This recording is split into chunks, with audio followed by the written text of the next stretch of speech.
ආයුබෝවන් අද මම ඔබට පැහැදිලි කරන්න යන්නේ 13 වන වසර 3 වන නිපුණතාවය වන ඉලෙක්ට්‍රොනික තාක්ෂණ වේදය විෂය කරුණු පිළිබඳවයි. දැන් අපි 13 වන වසරේ අවසන් විභාගයේදී ඔබට ප්‍රශ්න කීපයක් ලැබෙනවා. ඒකට අදාළ විෂය කරුණු සාකච්ඡා කරමු. මීට පෙර 12 වෙනි පන්තියේදී 12 ශ්‍රේණියේදී ඔබ මේ ඉලෙක්ට්‍රොනික තාක්ෂණයට අදාළ විෂය කොටස් වලින් මූලික කොටස් ටික ඉගෙනගෙන තියෙනවා.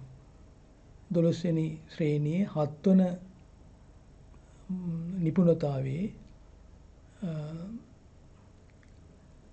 ප්‍රතිරෝධක, ධාරිත්‍රක සහ ප්‍රේරක පිළිබඳව යම් විෂය කොටස් කීපයක් අධ්‍යයනය කරලා ඇති. මේ කොටස් වලට අපි කියනවා අක්‍රීය උපාංග කියලා. ඉලෙක්ට්‍රොනික භාණ්ඩයක් ගත්තොත් ඒ ඉලෙක්ට්‍රොනික භාණ්ඩයේ විවිධ පරිපථ තියෙනවා. ඒ පරිපථ දිහා බැලුවොත් එහෙම ඒ පරිපථය තුළ කම්පෝනන්ට් වර්ග ගොඩාක් තියෙනවා. ඒ උපාංග වර්ග වලින් ප්‍රධාන වශයෙන් තියෙන්නේ සක්‍රිය උපාංග. නමුත් අපි 12 වෙනි ශ්‍රේණියේ ඉගෙන ගත්තේ අක්‍රීය උපාංග පිළිබඳව. ප්‍රධාන උපාංග ප්‍රධාන කොටස් දෙකකට වෙන් කරනවා. අද ඉගෙන ගන්න යන්නේ දෙවන වර්ගය වන සක්‍රීය උපාංග පිළිබඳව. මේ සක්‍රීය උපාංග නිෂ්පාදනය කරලා තියෙන්නේ අර්ධ සන්නායක මූලද්‍රව්‍ය නැත්නම් අර්ධ සන්නායක ද්‍රව්‍ය පාවිච්චි කරලා. ඊට කලින් අපි බලමු මේ ඉලෙක්ට්‍රොනික තාක්ෂණය ඔබ ඉගෙන ගැනීමෙන් ඔබට ඇතිවන වාසි මොනවද කියලා. මම කලින් කිව්වා වගේ 13 වෙනි ශ්‍රේණිය අවසන් විභාගයේදී ඔබට ලැබෙන ප්‍රශ්න වලට පිළිතුරු සපයන්නට අමතරව gedara dore ඔබට මුණ ගැසෙන විවිධ උදාහරණ වර්ග වල ඉලෙක්ට්‍රොනික පරිපථ අතිවිශාල ප්‍රමාණයක් තියෙනවා. දැනට කිසිම තාක්ෂණික උපකරණයක් ඉලෙක්ට්‍රොනික තාක්ෂණය භාවිතා නොකර නිෂ්පාදනය කරලා නැහැ. දැන් අපි බලමු උදාහරණයක් විදියට ගෙදර තියෙන රෙදි සෝදන යන්ත්‍රය. මේ රෙදි සෝදන යන්ත්‍රයේ පාලන කොටස් නිමවලා තියෙන්නේ ඉලෙක්ට්‍රොනික පරිපථ පාවිච්චි කරලා. වර්ග දෙකක් තියෙනවානේ. එකක් තමයි අර්ධ ස්වයංක්‍රීය වර්ගය, අනිත් වර්ගය පූර්ණ ස්වයංක්‍රීය වර්ගය. මේ වර්ග දෙකේම ඉලෙක්ට්‍රොනික පරිපථ තියෙනවා. ඊළඟට ඔබගේ ශාලේ ඔබගේ ආලින්දයේ තියෙන රූපවාහිනී යන්ත්‍රය. ඒ රූපවාහිනී යන්ත්‍රයේ අභ්‍යන්තරය ඉලෙක්ට්‍රොනික පරිපථ රාශියක් අඩංගුයි. ඒ පරිපථ සකස් වෙලා තියෙන්නේ ඔය ඉස්සෙල්ලා අපි කතා කරපු උපාංග වර්ග දෙක පාවිච්චි කරලා. අක්‍රීය උපාංග සහ සක්‍රීය උපාංග. දැන් අපි බලමු මේ තවත් එක අවශ්‍යතාවයක් ඉලෙක්ට්‍රොනික තාක්ෂණය ඉගෙන ගැනීමේ ඔබ යම් නව නිපැයුමකට යනවා නම් ඒ නව නිපැයීමේ කෙරෙන පාලන කොටස් ඔබට ඉලෙක්ට්‍රොනික පරිපථ පාවිච්චි කරලා නිමවන්න පුළුවන්. ඒ නිසා එවැනි අවස්ථාවලදී එදිනෙදා ජීවිතයේදී හෝ එවැනි නව නිපැයුමක් කිරීමේදී මේ ඉලෙක්ට්‍රොනික තාක්ෂණය අවශ්‍ය වෙනවා. ඔබට සුළු අලුත් වැඩියාවක් කිරීමට අවශ්‍ය නම් ඉලෙක්ට්‍රොනික භාණ්ඩයක ඒ සඳහාත් මේ ඉලෙක්ට්‍රොනික තාක්ෂණය උදව් වේවි. ඒ නිසා මෙහි වැදගත්කම ඔබට දැන් පැහැදිලි වෙනවා ඇති. අපි බලමු අපට ඉදිරියට ඉගෙන ගන්න තියෙන්නේ මොනවද කියලා. තුන්වෙනි නිපුණතාවය යටතේ තියෙන ඉලෙක්ට්‍රොනික තාක්ෂණය එදිනෙදා භාවිතය සඳහා යොදන ආකාරය විමර්ශනය කරයි. නිපුණතා මට්ටම් 9කට වෙන් කරලා තියෙනවා මේ නිපුණතාවය තුන්වෙනි නිපුණතාවය. ඒකෙන් පළවෙනි එක තියෙන්නේ අර්ධ සන්නායක ද්‍රව්‍ය වල ලාක්ෂණික පැහැදිලි කරයි. ලාක්ෂණික කියන්නේ ගතිගුණ. මේ සඳහා අපි ඉදිරි පාඩම් වලදී සවිස්තරාත්මක විස්තරයක් කරනවා. ඊළඟට තියෙන්නේ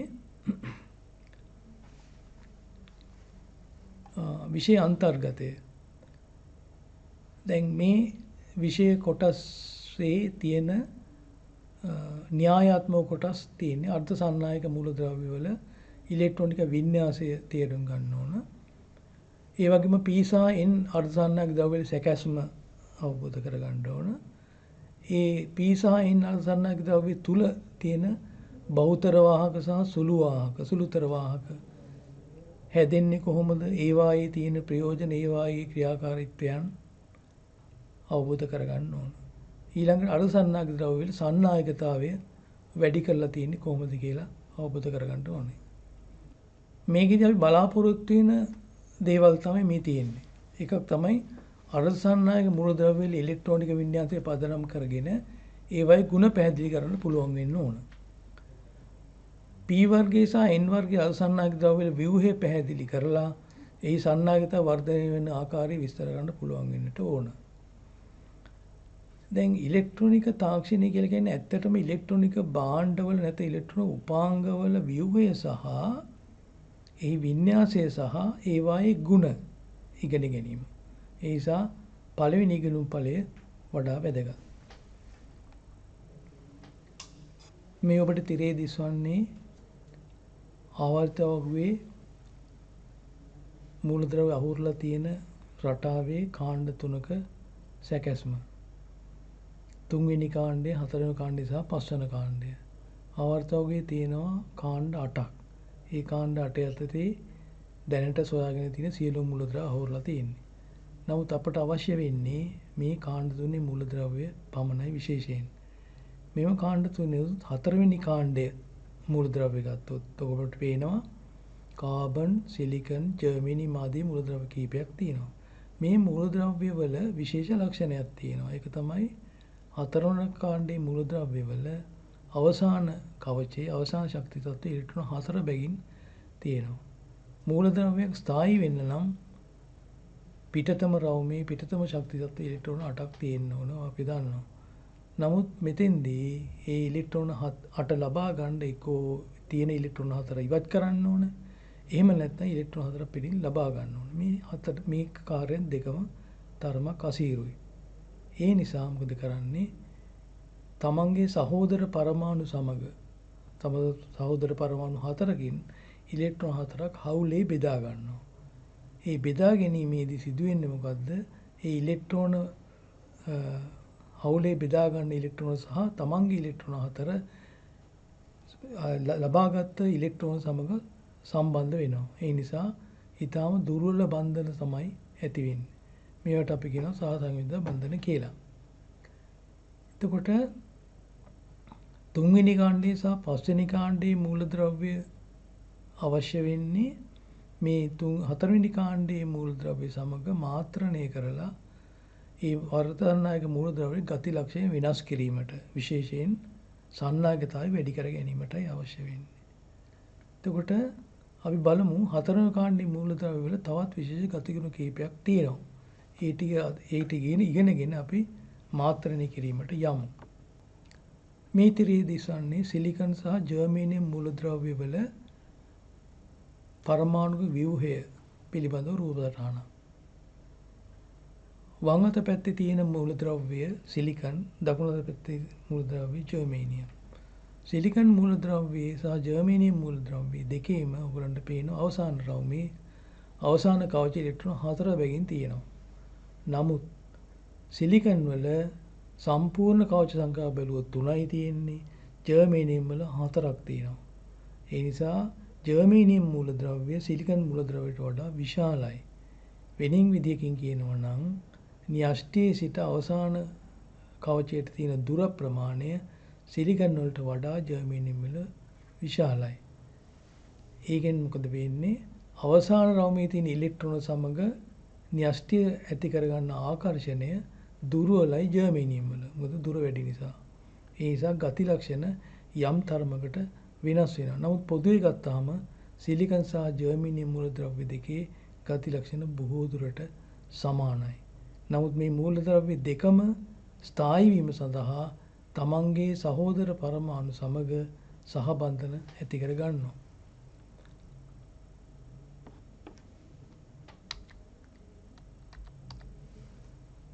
මේ තියෙන්නේ සිලිකන් පරමාණු සහ සංයුක්ත බන්ධන ඇති වෙලා තියෙන ආකාරය. මෙතන පෙන්නලා තියෙනවා සිලිකන් පරමාණු 9ක්.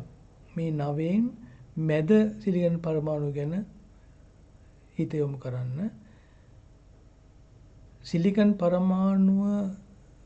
පරමාණුෙහි තියෙන අවසාන කවචයේ ඉලෙක්ට්‍රෝන 4 පමණයි මේ රූප සටහනේ දාලා තියෙන්නේ. මොකද බන්ධනයේට සහභාගී වෙන්නේ මේ ඉලෙක්ට්‍රෝන 4 පමණක් නිසා. අනිත් ඉලෙක්ට්‍රෝන ඔක ඇතුලේ තියෙනවා. නමුත් ඒක අපි මෙතන පෙන්නලා නැහැ. දැන් බලන්න ඉලෙක්ට්‍රෝන බෙදා ගැනීම සඳහා ඉලෙක්ට්‍රෝන දෙක බැගින් සම්බන්ධ වෙනවා. එතකොට දකුණු අත පැත්තේ තියෙන සිලිකන් පරමාණු සමග පරමාණුවේ තියෙන ඉලෙක්ට්‍රෝනයක් සමග මැද තියෙන පරමාණුවේ ඉලෙක්ට්‍රෝනය බන්ධනයක් ඇති කර ගන්නවා. ඒ වගේම උඩ තියෙන සිලිකන් පරමාණුවේ තියෙන ඉලෙක්ට්‍රෝනයක් සමග මැද තියෙන පරමාණු සම්බන්ධයක් ඇති කර ගන්නවා. මෙසේ හතර වටේ තියෙන මූලද්‍රව්‍ය වල පරමාණු වල සමග සම්බන්ධතාවයක් ඇති කර ගන්නවා.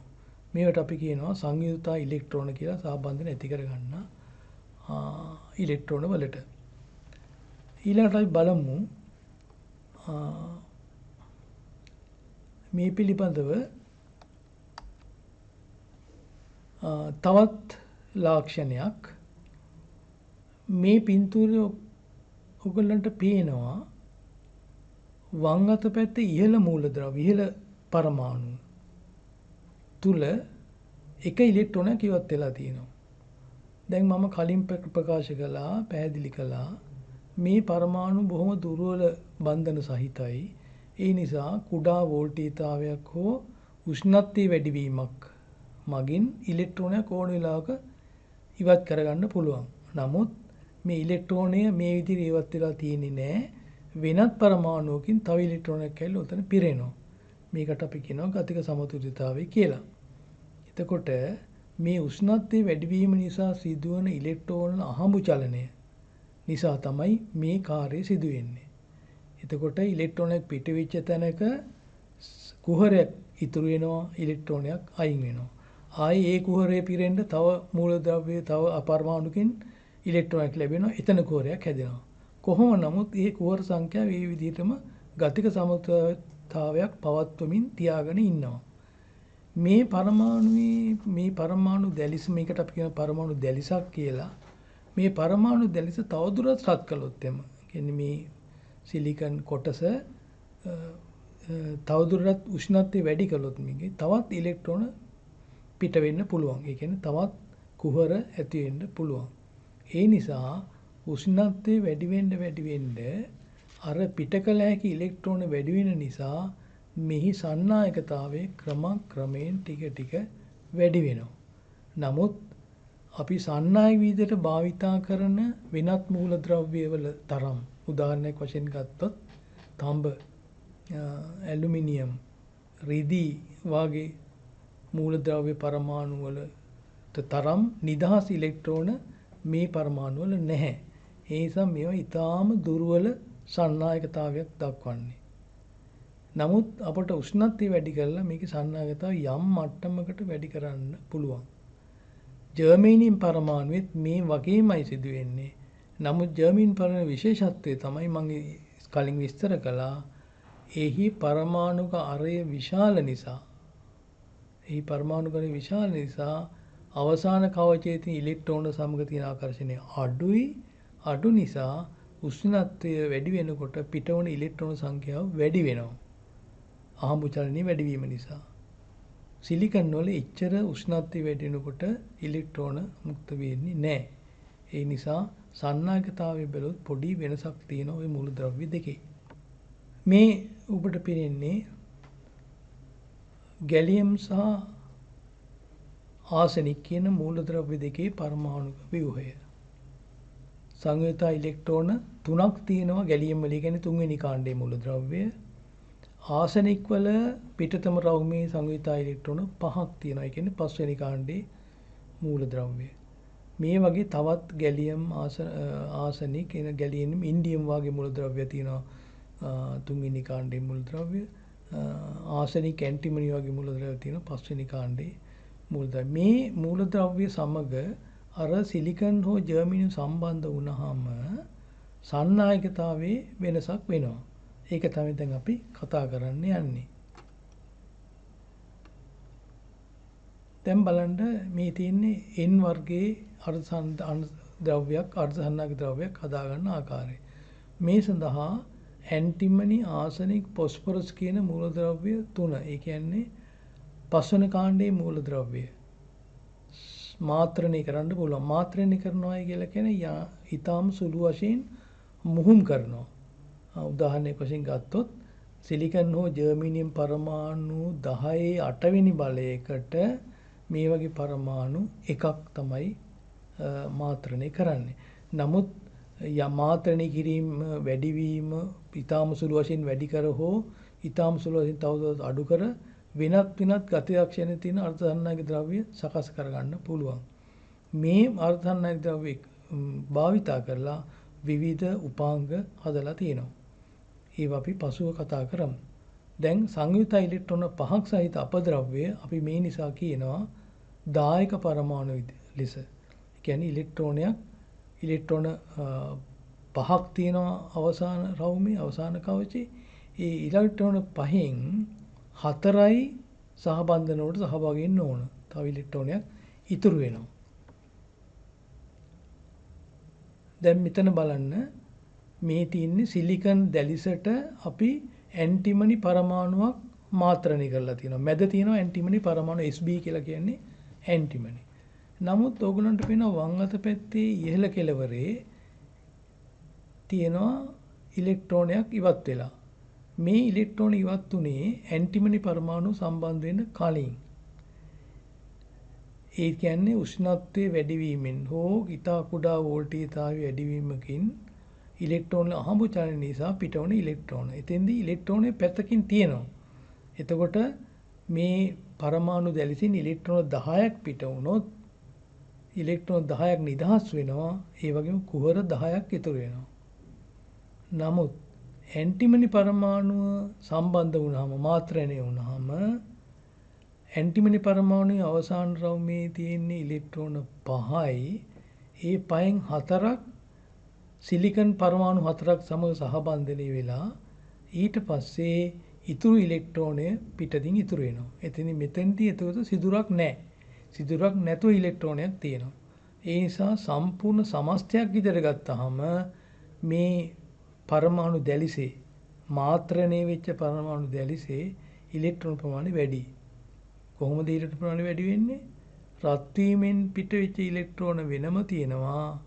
අර අපද්‍රව්‍ය මිශ්‍ර කිරීමෙන් පස්වෙනි කාණ්ඩයේ අපද්‍රව්‍ය මූලද්‍රව්‍ය මිශ්‍ර කිරීමෙන් ඉලෙක්ට්‍රෝන බැගින් ඉතුරු වෙනවා. එතකොට ඉලෙක්ට්‍රෝන ප්‍රමාණය වැඩි. කුහර ප්‍රමාණයකුත් තියෙනවා. ඒකත් මතක තියාගන්න. කුහර ප්‍රමාණයකුත් තියෙනවා. ඒ කුහර ප්‍රමාණය හැදුනේ උෂ්ණත්වය වැඩි වීමෙන්. එතකොට මේක ඉස්සරහට අපට ප්‍රයෝජනවත් වෙනවා මේ સિદ્ધාන්තය මේ කරුණ. එතකොට දැන් අපි ඉලෙක්ට්‍රෝන වැඩි නිසා N වර්ගයේ අර්ධසන්නායකවල ප්‍රධාන වාහක විදිහට සලකන්නේ ඉලෙක්ට්‍රෝන. අල්පතර වාහක නැත්නම් සුළු වාහක විදිහට සලකන්නේ සිදුරු. බලමු අපි P වර්ගයේ ද්‍රව්‍ය. දැන් P වර්ගයේ ද්‍රව්‍ය හදන්න භාවිතා කරන්නේ ආවර්තවගේ තුන්වන කාණ්ඩයේ මූලද්‍රව්‍ය. බෝරෝන්, ගැලියම්, ඉන්ඩියම් වැනි තුන්වෙනි කාණ්ඩයේ මූලද්‍රව්‍ය වල අවසාන රවුමේ අවසාන කවචයේ ඉලෙක්ට්‍රෝන 3 බැගින් තියෙනවා. එතකොට ඒ ඉලෙක්ට්‍රෝන 3 බැගින් තියෙන අවසාන කවචයේ ඉලෙක්ට්‍රෝන අර සිලිකන් හෝ ජර්මේනියම් දැලිසට මාත්‍රණය කළාම ඉලෙක්ට්‍රෝන 3යි දායක වෙන්නේ. එහෙමනම් තව ඉලෙක්ට්‍රෝන ඉඩකඩ තියෙනවා. ඒ නිසා අපි ඒකට කියනවා කුහරයක් කියලා. එතකොට ඉබේටම මේ බෝරෝන්, ගැලියම්, ඉන්ඩියම් කියන මූලද්‍රව්‍ය මාත්‍රණය කළාම එක කුහරයේ බැගින් ඉතුරු වෙනවා. ඒ නිසා අපි මේකට කියනවා ප්‍රතිග්‍රාහක පරමාණු කියලා. දැන් බලමු මේ තියෙන්නේ P වර්ගයේ සෑදීමට බෝරෝන් අපද්‍රව්‍යයක් යොදාගලා තියෙන ආකාරය. දැන් බෝරෝන් පරමාණු මැද තියෙනවා. අර ඉස්සෙල්ලා වගේ දකුණත් වම් අත පැත්තේ ඉහළ කෙළවරේ තියෙනවා අර රත් වීමෙන් පිට වෙච්ච ඉලෙක්ට්‍රෝන. ඒතකොට දැන් ඉලෙක්ට්‍රෝනයකුත් තියෙනවා එතන කුහරයකුත් තියෙනවා. නමුත් පල්ලෙහා බෝරෝන් පරමාණු මාත්‍රණය කළාම ඉතුරුලා තියෙන්නේ කුහරයක් විතරයි. ඒ නිසා දැන් මේ වගේ දැලිසක කුහර සංඛ්‍යාව වැඩි. ඉලෙක්ට්‍රෝන සංඛ්‍යාව අඩුයි. ඉලෙක්ට්‍රෝන පිට වෙන්නේ අර ඉලෙක්ට්‍රෝන වල හඹු චලන නිසා රත් වීමෙන් සිදුවන ඉලෙක්ට්‍රෝන හඹු චලන නිසා පිටවන ඉලෙක්ට්‍රෝන. ඒ නිසා සිදුරු බැගින් ඉතුරු වෙනවා. ඒතර ඉලෙක්ට්‍රෝන 10ක් පිටව සිදුරු 10ක් ඉතුරු වෙනවා. කුහර 10ක් ඉතුරු වෙනවා. නමුත් අර පිටතින් එකතු කරපු තුන්වෙනි කාණ්ඩයේ මූලද්‍රව්‍ය නිසා ඉතුරු වෙන කුහරයට ඉලෙක්ට්‍රෝනයක් නැහැ. ඒතර කුහර සංඛ්‍යාව වැඩි. එතකොට දැන් උදාහරණයක් විදිහට බෝරෝන් පරමාණු 10ක් එකතු වුණා නම් කුහර 10ක් මේ එකතු වෙනවා. නමුත් ඒකට ඉලෙක්ට්‍රෝන නැහැ. ඒ නිසා කුහර සංඛ්‍යාව වැඩි. කොහොමද වැඩි වෙන්නේ? එකක් තමයි උෂ්ණත්වය වැඩි වීමෙන් පිටවන ඉලෙක්ට්‍රෝන නිසා ඇතිවන කුහර. දෙවෙනි කාරණේ තමයි තුන්වෙනි කාණ්ඩයේ මූලද්‍රව්‍ය සම්බන්ධ වෙලා මාත්‍රණය වෙලා එතනින් ඇතිවෙන කුහර. ඒ නිසා මේ P වර්ගයේ අර සන්නායක ද්‍රව්‍ය වල වැඩිපුර තියෙන්නේ කුහර. නමුත් ඉලෙක්ට්‍රෝනක් තියෙනවා. එතකොට මෙතෙන්දි මතක තියා යුතු කාරණයක් තමයි උෂ්ණත්වය වැඩි වෙනකොට අර තියෙන පරමාණු වලින් තව ඉලෙක්ට්‍රෝන පිට වෙලා කුහර ඇති වෙනවා. හරිද? එතකොට දැන් ඉලෙක්ට්‍රෝන ප්‍රමාණය වැඩි වෙනවා කුහර ප්‍රමාණයත් වැඩි වෙනවා. ඒ නිසා අපි සාමාන්‍යයෙන් කියන්නේ උෂ්ණත්වය වැඩි වෙනකොට අල්පතර වාහක නැත්නම් සුළු වාහක වැඩි වෙනවා කියලා. ඇත්තටම ප්‍රධාන වාහකත් වැඩි වෙනවා. මොකද ඉලෙක්ට්‍රෝන පිට වුණොත් එතන සිදුරක් කුහරයක් ඉතුරු වෙනවා. ඒ කුහරය බෝරෝන් පරමාණු මිශ්‍ර කිරීමෙන් ඇතිවන කුහරේ නෙවෙයි. බෝරෝන් පරමාණු සම්බන්ධ කළාම වෙනත් කුහර බැගින් ඉතුරු වෙනවා. නමුත් ඒකට ඉලෙක්ට්‍රෝනයක් නැහැ. ඒ නිසා තමයි අපි කියන්නේ කුහර සංඛ්‍යාව වැඩි වෙන නිසා ප්‍රධාන වාහක වශයෙන් තියෙන P වල කුහර අල්පතර නැත්නම් සුළු වාහක විදිහට තියෙන්නේ ඉලෙක්ට්‍රෝන. එතකොට අපි කියනවා මේ බහුතර වාහක සහ සුළුතර වාහක ගැන කතා කරනකොට N වර්ගයේ ද්‍රව්‍යයක ඉලෙක්ට්‍රෝන බහුතර වාහක ලෙසත් කුහර සුළුතර වාහක ලෙසත් හඳුන්වනවා. ඒ මොකද ඉලෙක්ට්‍රෝන වැඩිපුර තියෙන්නේ අර උෂ්ණත්වය වැඩි වීමෙන් පිටවන ඉලෙක්ට්‍රෝන සහ පස්වෙනි කාණ්ඩයේ මූලද්‍රව්‍ය මාත්‍රණය කිරීමෙන් ඉතිරි වන ඉලෙක්ට්‍රෝන. ඊළඟට අපි බලමු P වර්ගයේ අරසන්නක් ද්‍රව්‍යයක බහුතර වාහක තියෙන්නේ කුහර සුළුතර වාහක තියෙන්නේ ඉලෙක්ට්‍රෝන. ඒක ඇති වෙන්නේ කොහොමද? උෂ්ණත්වය වැඩි වීමෙන් ඉලෙක්ට්‍රෝනයක් පිට වෙලා ඇතිවන කුහර වෙනම ඇති වෙනවා. තුන්වෙනි කාණ්ඩයේ මූලද්‍රව්‍ය මාත්‍රණය කළා ඉතුරු වෙන කුහර තවත් එකතු වෙනවා. ඒතර කුහර සංඛ්‍යාව වැඩි. ඒ නිසා P ද්‍රව්‍යයේ කුහර සංඛ්‍යාව වැඩි N ද්‍රව්‍යයට වඩා. ඒ නිසා අපි ප්‍රධාන වාහක වශයෙන් කුහර තියෙනවා P වල. නමුත් මේ අවස්ථා දෙකේදී මත යුතු කාරණයක් තමයි නැවතත් මම කියන්නේ උෂ්ණත්වය වැඩි වීමේදී අර පිටින් පැමිණෙන පරමාණු වලින් ඇතිවන කුහර ඉලෙක්ට්‍රෝන වගේ නෙමෙයි අර සිලිකන් හෝ ජර්මේනියම් දැලිසෙන් ඉලෙක්ට්‍රෝන පිට වෙලා ඇතිවන කුහර සහ ඉලෙක්ට්‍රෝන වැඩි වෙන්නට පුළුවන්. ඒ නිසා මේක අහිතකර බලපෑමක්. ඒක සාමාන්‍ය අපි කියන්නේ අරසන්නායක ද්‍රව්‍ය භාවිතා කරන උපාංග වැඩිපුර උෂ්ණත්වයකට ලබා දීම නැත්නම් උෂ්ණත්වය වැඩි වීමකට භාජනය වෙන්න දෙන්න හොඳ නැහැ කියලා. අපි බලමු අපි ඉගෙනගත්ත දේවල් පිළිබඳව ඇගීමක් කරන්න. බලන්න මේ ප්‍රශ්න තුනට ඔබට උත්තර දෙන්න පුළුවන්ද කියලා. අර්ධ සන්නායක මූලද්‍රව්‍ය වල උෂ්ණත්වය වැඩි වෙනකොට සන්නායකතාවය වැඩි වෙන අන්දම විස්තර කරන්න ඕන. කොහොමද සන්නායකතාවය වැඩි වෙන්නේ කියලා. ඊළඟට P වර්ගය සහ N වර්ගය සන්නායක ද්‍රව්‍ය වල සන්නායකතාවයේ අර්ධ සන්නායක මූලද්‍රව්‍ය වල සන්නායකතාවයට වඩා වැඩි වන්නේ කෙසේද? ඒකට දැන් ඔකට උත්තර දෙන්න පුළුවන්. මොකද අර පිටතින් මේ මාත්‍රණය කරන තුන්වන කාණ්ඩය සහ පස්වන කාණ්ඩයේ මූලද්‍රව්‍ය වලින් අලුතෙන් එකතු වෙන කුහර සහ ඉලෙක්ට්‍රෝන නිසා තමයි මේ වැඩේ වෙන්නේ. තුන්වෙනි ප්‍රශ්නය අර්ධ සන්නායක ද්‍රව්‍ය වල උෂ්ණත්වය වැඩි වෙන විට සුළුතර වාහක වැඩි වන්නේ කෙසේද? ඒකත් මම ඔබට පැහැදිලි කරා. දැන් මේ පාඩම වලට පැහැදිලි වෙනවා මොනවද P සහ N ද්‍රව්‍ය සකස් කරගන්නේ කොහොමද සිලිකන් සහ ජර්මනියම් මූලද්‍රව්‍ය භාවිතා කරලා කියලා. එතකොට අරසන්නයිගේ මූලද්‍රව්‍ය විදිහට ඇහුවොත් ඔබ පිළිතුරු දිය යුත්තේ සිලිකන් සහ ජර්මනියම් කියලා. semiconductor material. අරසන්නයිගේ ද්‍රව්‍ය විදිහට ඇහුවොත් ඔබ උත්තර දෙන්න ඕන N සහ P කියලා. මේ දෙක මාරු කරගන්න එපා.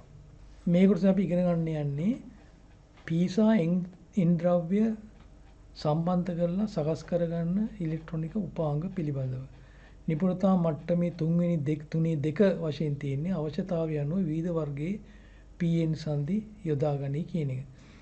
මේවට අපි ආයිති වෙනවා ඩයෝඩ, ට්‍රාන්සිස්ටර්, SCR වැනි විවිධාකාරයේ ඉලෙක්ට්‍රොනික උපාංග. විෂය අන්තර්ගතයේ විදිහට තියෙන්නේ මේ කොටසේදී ඔබට ඉගෙන ගන්න හම්බ වෙනවා PN සංදික පරිපූර්ණ ලාක්ෂණික මොනවද?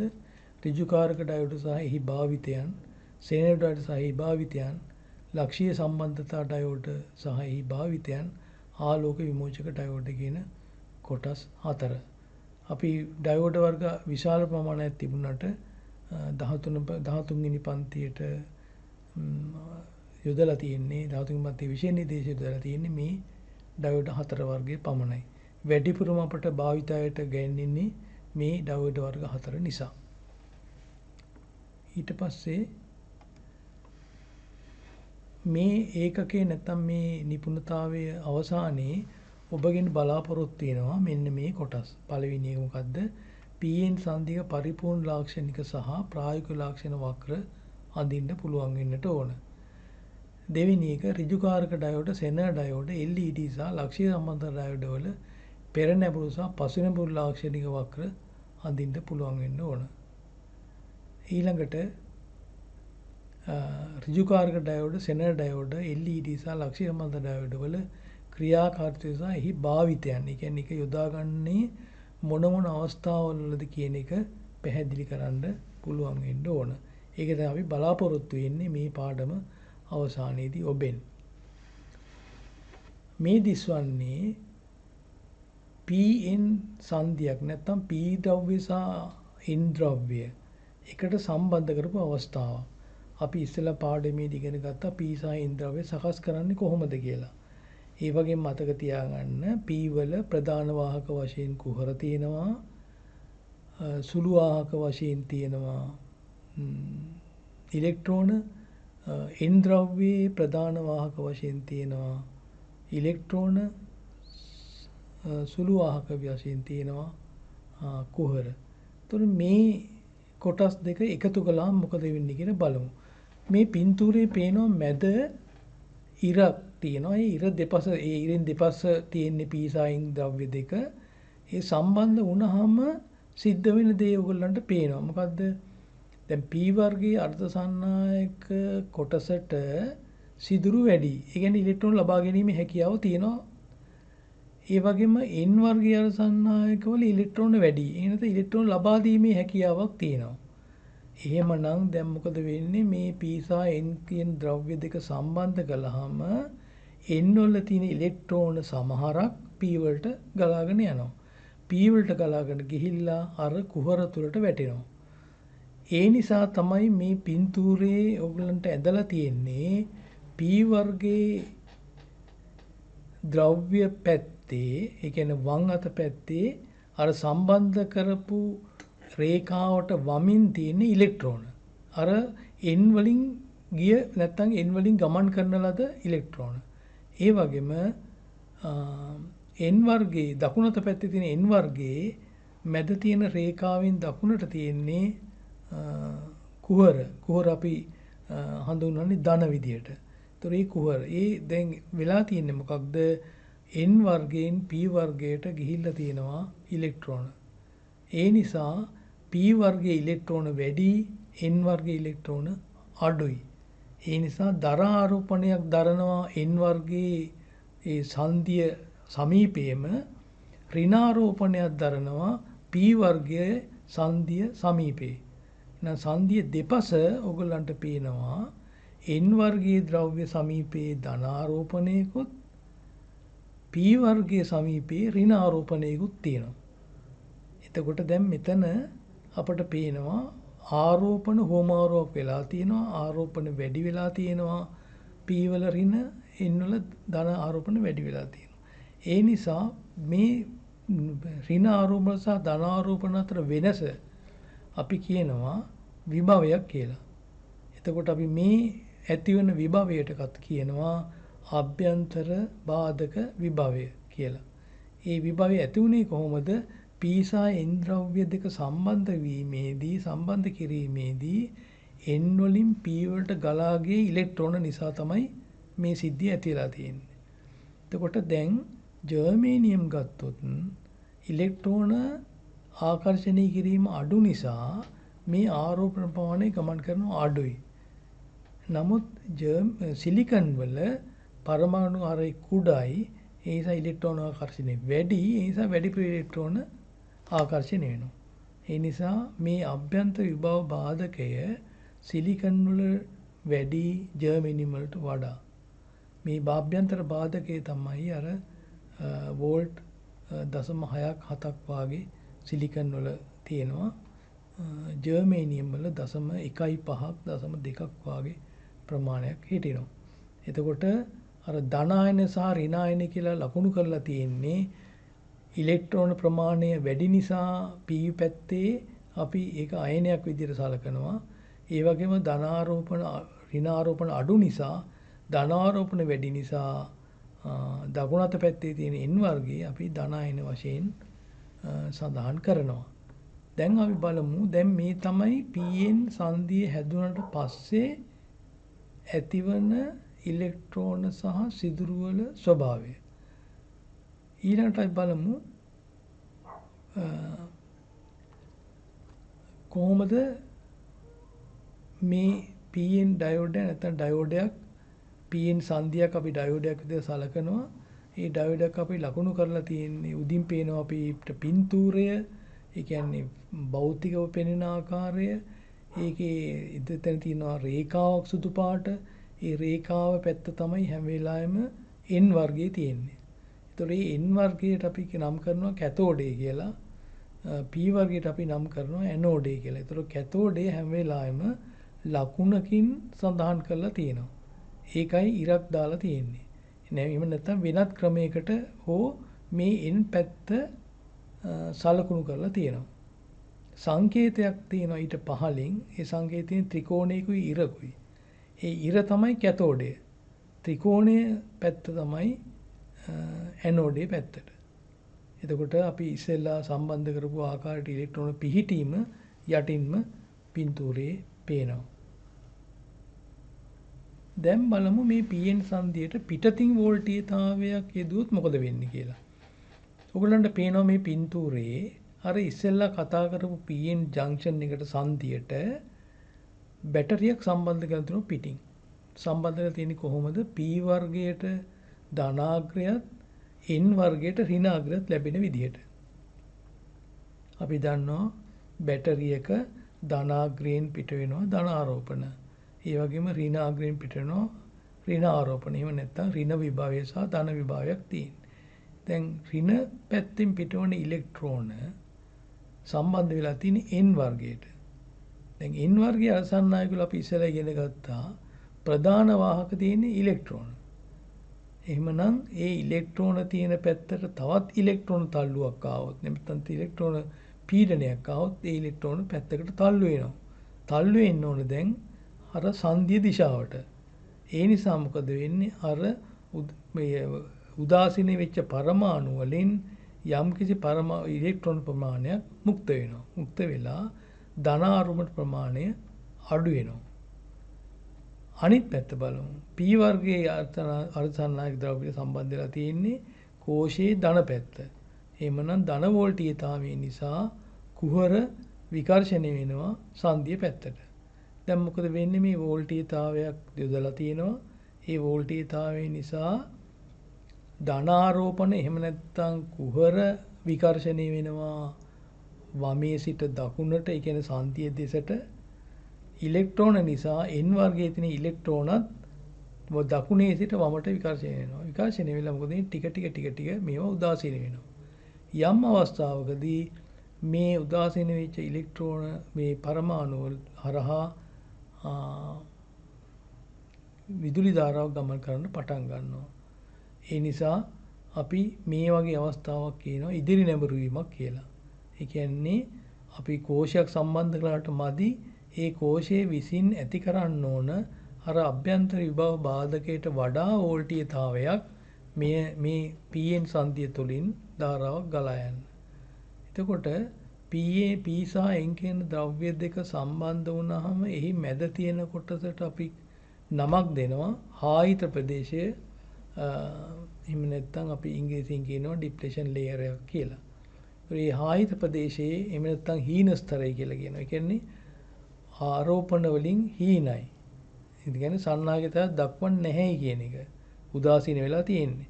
ඒ නිසා සන්නාගතයක් දක්වන්නේ නැති නිසා තමයි අපි හායිත ප්‍රදේශය කියලා සඳහන් කරන්නේ. ඒතර මේ තියෙන දැක්ුණේ PN සංදියක් ඉදිරි නැඹුරු කිරීම. ඒ කියන්නේ ධාරාවක් ගලා යන විදිහට බාහිරින් බැටරියක් සම්බන්ධ කරලා තියෙන ආකාරය. ඊට පස්සේ බලමු බැටරිය ද්‍රව්‍යතාවය මාරු කරලා. ඒ කියන්නේ ඍණාග්‍රය සම්බන්ධ කරනවා P වලට, බැටරියේ ධනාග්‍රය සම්බන්ධ කරනවා N වලට. එතකොට දැන් මොකද වෙන්නේ? අර ධන පැත්තට තියෙන සීතුරු එහෙම නැත්නම් ධනාරෝපණ නිසා N වර්ගයේ තියෙන ප්‍රධාන වාහක ආකර්ෂණය වෙනවා. මොකද අපි දන්නවා මේ අසමාන ආරෝපණ ආකර්ෂණය වෙනවා, සමාන ආරෝපණ විකර්ෂණ වෙන බව. ඒ මූල ධර්මය අනුව N වර්ගයේ තියෙන ඉලෙක්ට්‍රෝන දැන් බැටරියේ ධනාග්‍රේ පැත්තට ආකර්ෂණය වෙනවා. ඒ වගේම P වර්ගයේ තියෙන කුහර අර බැටරියේ තියෙන ඍණ ආරෝපණ නිසා නැත්නම් ඉලෙක්ට්‍රෝන නිසා ආකර්ෂණය වෙනවා බැටරිය පැත්තට. ඒ ප්‍රතිඵලය මොකද්ද? හායිත ප්‍රදේශයේ උදාසීන වූ ප්‍රදේශය තවත් විශාල වෙනවා. ඒ නිසා හායිත ප්‍රදේශය පුළුල් වූ ප්‍රදේශයක් වශයෙන් දිස් වෙනවා. මේ වගේ අවස්ථාවක ආරෝපණ ගමන් කරන්නේ නැහැ. නැත්නම් වාහක ගමන් කරන්නේ නැහැ. වාහක ගමන් කරන්න බෑ. මොකද මැද තියෙන්නේ උදාසීන වූ ප්‍රදේශය. ඒ නිසා අපි කියනවා මේ අවස්ථාව පසු නැඹුරු අවස්ථාව කියලා. ඒතර මේ සිද්ධාන්තයෙන් පේනවා PN සංදියක් භාවිතා කරලා අපට පුළුවන් එක පැත්තකට විතරක් විදුලි ධාරාව ගමන් කිරීමට සලස්වන්න. පෙර නැඹුරු අවස්ථාවේදී ධාරාව ගමන් කරනවා. ඒ කියන්නේ P වලට ධනාග්‍රයයි N වලට ඍණාග්‍රය, N පැත්තට ඍණාග්‍රය සම්බන්ධ කරනවා. P දිශාවට නැත්නම් P අර්ධසන්නාග ද්‍රව්‍යයට ඍණාග්‍රය සම්බන්ධ කළාම N වර්ගයට ධනාග්‍රය සම්බන්ධ කළාම ධාරාව ගලා යන්නේ නැහැ. ඒකට අපි කියනවා පසු නැඹුරු අවස්ථාව කියලා. එතකොට පෙර නැඹුරු අවස්ථාවත් පසු නැඹුරු අවස්ථාවත් පැහැදිලිව වටහා ගන්න ඕන කොහොමද අපි බැටරිය නැත්නම් මේ විදුලි සැපයීමක් සම්බන්ධ කරන්න කියලා එක්කෝ පසු නැඹුරු වන ආකාරයට එහෙම නැත්නම් පෙර නැඹුරු වන ආකාරයට. එතකොට එහෙමනම් මම කිව්වා දැන් එක පැත්තකට විතරයි විදුලි ධාරාව ගලා යන්නේ. එහෙමනම් වෝල්ටීයතාවය නිසා ගලා යන ධාරාව එක් දිශාවකට විතරක් ගලා යන බව පෙන්වන්න මේදී ප්‍රස්ථාරයක් පාවිච්චි කරන්න පුළුවන්. දැන් අපි දන්නවා බිඳුවේ තියෙනවා බිඳුවේ ඉඳන් වම් පැත්තට වෝල්ටීයතාවය වැඩි වෙනකොට ධාරාව ගලා යනවා. නමුත් දකුණත පැත්තට ධාරාව යනකොට ගලා යන්නේ නැහැ. එතකොට පරිපූර්ණ ඩයෝඩ් එක ලාක්ෂණික වක්‍රය ඔය ආකාරයටයි අඳින්න ඕන. මොකද අපි පරිපූර්ණ ඩයෝඩ් එක නැත්තම් PN සංදියක ලාක්ෂණිකය අඳින්නේ කෙලින්ම සෛද්ධාන්තික කරුණු පදනම් කරගෙන. ඒ නිසා තමයි. ඊළඟට අපි බලමු සිලිකන් ඩයෝඩ් එකක් ගත්තා. මම කිව්වා සිලිකන් ඩයෝඩ් එක සිලිකන් PN සංදිය හදලා තියෙනවා නම් සිලිකන් වලින් සිලිකන් හදලා තියෙනවා නම් අභ්‍යන්තර විභවවාතයේ වෝල්ට් 0.7ක් වගේ වෙනවා. ඒ 0.7 ගියාට පස්සේ 0.7ට වඩා වැඩිුණාට පස්සේ තමයි ධාරාව ගලා යන්නේ. ඒකයි සිලිකන් පරමාණු පරිපූර්ණ ඩයෝඩ් එක ලාක්ෂණයේ වක්‍රය ওই විදිහට අඳින්නේ. 0.4 වෙනකන් ධාරාව ගලා යන්නේ. 0.7 ඉක්මෙච්ච ගමන් ටක් ගාලා ධාරාව ගලා යනවා වැඩිපුර. right. ඒ නිසා අපිට පුළුවන් සිලිකන් ඩයෝඩයක් පරිපූර්ණ ලාක්ෂණ අඳිනකොට සිලිකන් ඩයෝඩ් එකකට පෙර නැඹුරු වෝල්ටීයතාවය ඉක්මවා ගියාට පස්සේ විතරයි ධාරාව ගලා යන්නේ කියලා මෙතනින් පෙන්වන්න. දැන් බලමු අපි ඊළඟට ප්‍රායෝගික ලාක්ෂණික. ප්‍රායෝගික ලාක්ෂණවලදී ඕගොල්ලන්ට පේනවා මේ පින්තූරයේ හැටියට ඉදිරි අවස්ථාව සහ පසු අවස්ථාව දෙකම ඇඳලා තියෙනවා. ඉදිරි නැඹුරු අවස්ථාවේ 0.7 දී ධාරාව ගලාගෙන යනවා. ඉස්සෙල්ලා වගේ. නමුත් මෙතන පේනවා ඕගොල්ලන්ට 0.7ක් එන්න කලිනුත් ධාරාව ගලාගෙන යනවා. 0.7ක් එන්න කලිනුත් ධාරාව ගලාගෙන යනවා. ඒ කියන්නේ දැන් මෙහෙම ගත්තොත් එම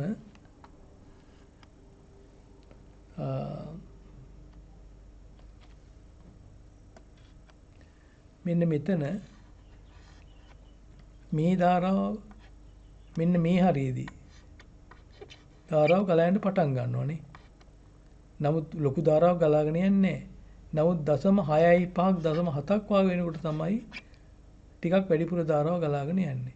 0.7 0.7 වෙනකොට ධාරාව ගලාගෙන යනවා වැඩිපුර. මේ ධාරාව උඩට යනවා. උඩට ගලාගෙන යනවා. ඒ වගේම පසු නැඹුරු අවස්ථාවේදී ඒ කියන්නේ P පැත්තට බැටරියේ ඍණාග්‍රය සම්බන්ධ කළාම N පැත්තට බැටරියේ ධනාග්‍රය සම්බන්ධ කරාම ධාරාව ගලාගෙන යන්නේ නැහැ. නමුත් මෙන්න මෙතෙන්දී බැලුවොත් මෙතෙන්දී බැලුවොත් ඔයගලන්ට පේනවා එකවරම පසු නැඹුරු අවස්ථාවේ ධාරාව ගලාගෙන යනවා. මේ වෙලාවේදී සිදු වෙන්නේ අර PN සංදියේ පරමාණුක ව්‍යුහය බිඳගෙන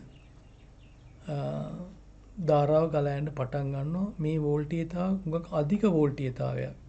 හුඟක් ඉහළ වෝල්ටීයතාවයක්. ඒ අධික වෝල්ටේජ් එක ඩයෝඩ් වල එක PN සංදි වල මේ බිඳ වැටුම් වෝල්ටීයතාව වෙනස්. මේ වෝල්ටීයතාවයට අපි නමක් දෙනවා බිඳ වැටුම් වෝල්ටීයතාවය කියලා. සෑම ඩයෝඩ් එකකම බිඳ වැටුම් වෝල්ටීයතාවය එක නෙවෙයි. එක මගයක් ගන්නෙ නැහැ. දැන් අපි උදාහරණයක් වශයෙන් ගත්තොත් 1n කියන ශ්‍රේණිය. 1n කියලා කියන්නේ මේ ඩයෝඩ් නම් කරලා තියෙන නාමකරණ ශ්‍රේණියක්. ඒ ශ්‍රේණියේ නම් කරලා තියෙන පළවෙනි ඩයෝඩය 1n4001 කියලා. දෙවෙනි එක 4002 ඔය විදිහට. දැන් 4001 දී එක කියන ඩයෝඩේ පසු නැඹුරු පසුබිඳුම් වෝල්ටීයතාවය වෝල්ට් 50ක් විතර වෙනවා. 4002 වෙනකොට පසුබිඳුම් වෝල්ටීයතාවය වෝල්ට් 100ක් විතර වෙනවා. ඒ විදිහට ටික ටික වැඩි වෙන ආකාරයට. එතකොට ඒ සඳහා අපි වැඩි විස්තර බලන්න නම් දත්ත කොලයක් දත්ත පත්‍රිකාවක් පරිශීලනය කරන්න ඕනේ. අපි ඩයෝඩ් එක මේ විදිහේ මේ ගති ලක්ෂණ තවදුරටත් අපි කතා කරනවා ඉදිරි පාඩමකදී. නමුත් මෙතෙන්දි දැනගන්න ඕන මොකද්ද ඉදිරි නැඹුරු අවස්ථාව සහ පසු නැඹුරු අවස්ථාවේදී කොහොමද ධාරාව ගමන් කිරීමේ රටාව කියලා. ඉදිරි නැඹුරු අවස්ථාවේදී 0.7 දී ධාරාව ගලන්න පටන් ගන්නවා සිලිකන් වල, ජර්මේනියම් වල ධාරාව ගමන් පටන් ගන්න 0.15. දැන් මේ ලාක්ෂණික වක්‍රයේම අපට පුළුවන් ජර්මේනියම් වල ලාක්ෂණික වක්‍රය අඳින්න මෙහෙම. කොහොම අඳින්න පුළුවන්? මේක 0.15යි. එතකොට ලෝයිදී ලාක්ෂණික වක්‍රයක් එනවා ජර්මේනියම් වල. ජර්මේනියම් වල අපි ලාක්ෂණික වක්‍රය ඇඳෙන්නේ නැත්නම් මේ දෙක එකට සඳහන් කරනකොට ටිකක් අපහසු වෙනවා තේරුම් ගන්න. ඒ නිසා නමුත් අපි ජර්මේනියම් වල ලාක්ෂණික වක්‍රය ඇඳොත් අපිට ලැබෙන්නේ ওই විදිහේ ලාක්ෂණික වක්‍රය 0.15න් තමයි ධාරාව ගලා යන්න පටන් ගන්නෙ. මේ තියෙන්නේ ඩයෝඩ් එක ලාක්ෂණික නැත්නම් ඩයෝඩ් ගතිගුණ මල්ටිමීටරකින් පරීක්ෂා කරන්න පුළුවන් විදියක්. දැන් මල්ටිමීටරය අපි කියන්නේ ප්‍රතිසම මල්ටිමීටරයක් අරගෙන එය ප්‍රතිරෝධය මැනීම සඳහා යොමු කළොත් ඒ ප්‍රතිරෝධය මැනීම යොමු කරපු අවස්ථාවේදී පොදු අග්‍රයේ නැත්නම් කළු පාට ඒෂණියෙන් ලැබෙන්නේ ධන වෝල්ටීයතාවයක්. රතු පාට ඒෂණියෙන් ලැබෙන්නේ ඍණ වෝල්ටීයතාවයක්. එතකොට ඒකට හේතුව තමයි මල්ටිමීටරය තුල තියෙන බැටරිය සම්බන්ධ වෙන ආකාරය.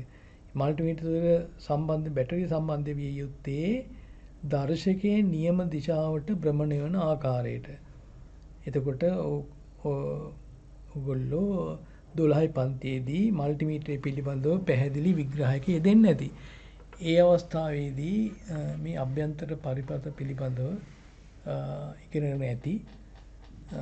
මේ ගති ලක්ෂණය මල්ටිමීටරයේ තියෙන ගති ලක්ෂණ අපිට පාවිච්චි කරන්න පුළුවන් අර්ධ සන්නායක පරීක්ෂා කිරීම සඳහා.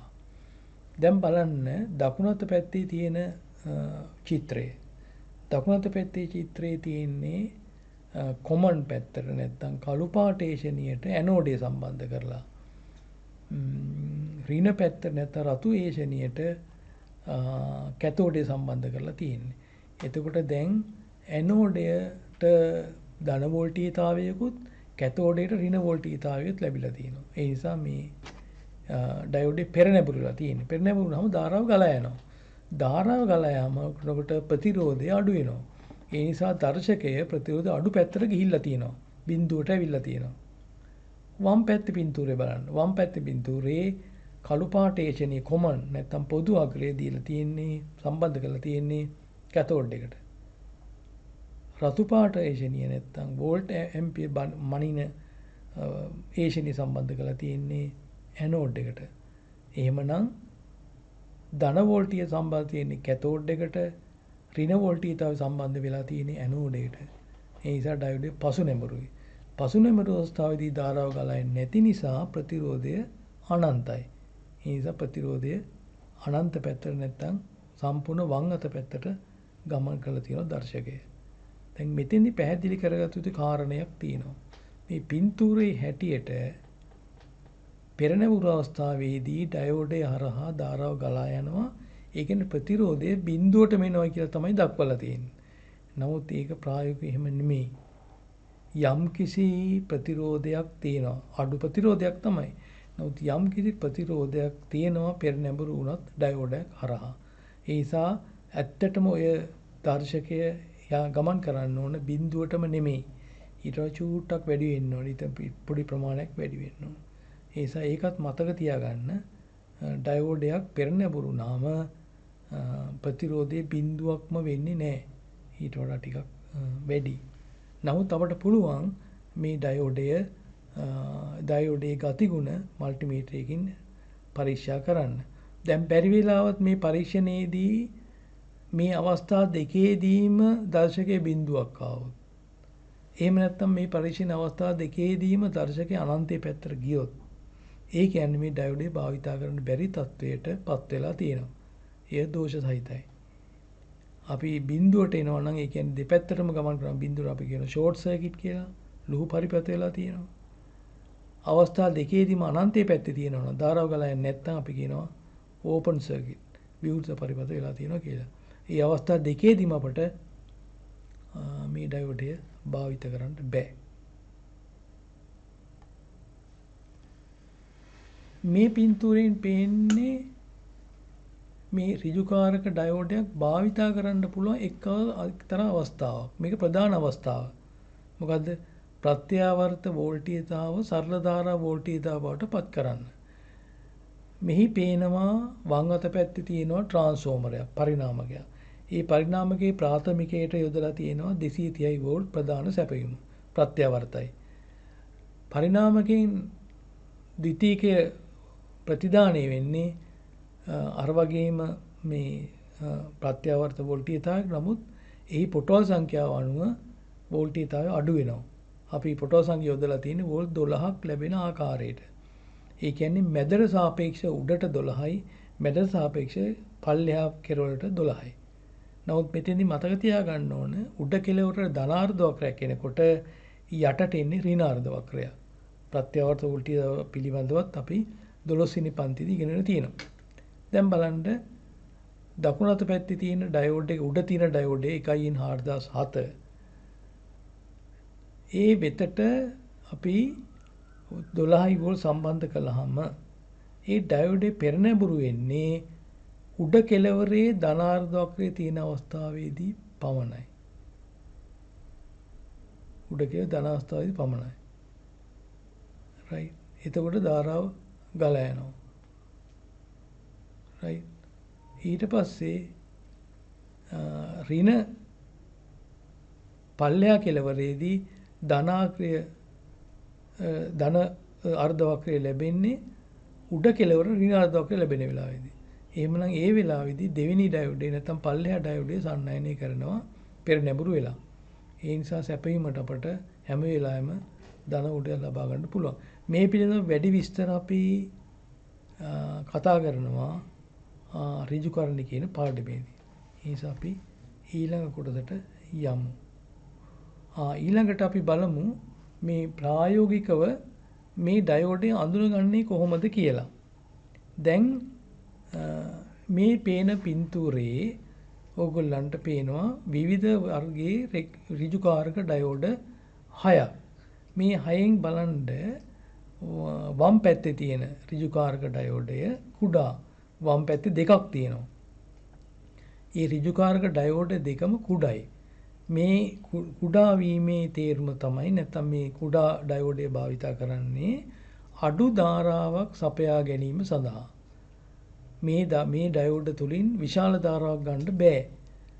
මේ ඩයෝඩ පිළිබඳව දත්ත සටහන් වල සඳහන් වෙලා තියෙනවා ඒ ඩයෝඩයෙන් ලබා ගන්න පුළුවන් උපරිම ධාරා ප්‍රමාණය කොච්චරද කියලා. ඊළඟට මැද තියෙන ඩයෝඩ හතරම රතු පාට එකක් පේනවා. ඊළඟට තව කළු පාට ඩයෝඩ් දෙකක් පේනවා. ඊළඟට වම් දකුණු පැත්තේ තියෙන කෙරෝලෙම තියෙන ඩයෝඩ් එක බැලුවොත් මේ විශාල ඩයෝඩ් එකක්.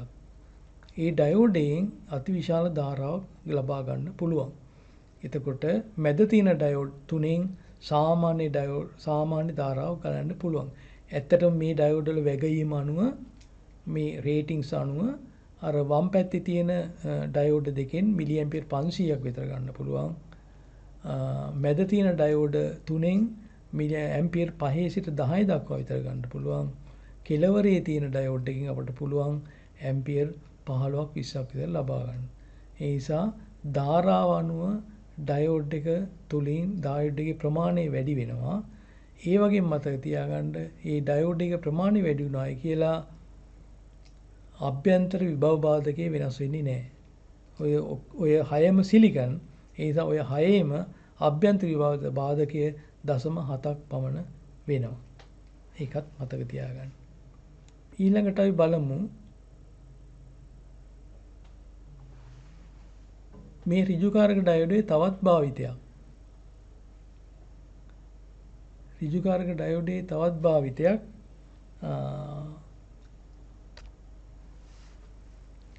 සරල ධාරා වෝල්ටීයතාවයෙහි ද්‍රව්‍යතාවය මාරු වීම නිසා සිදුවිය හැකි අනතුරු වළක්වීම.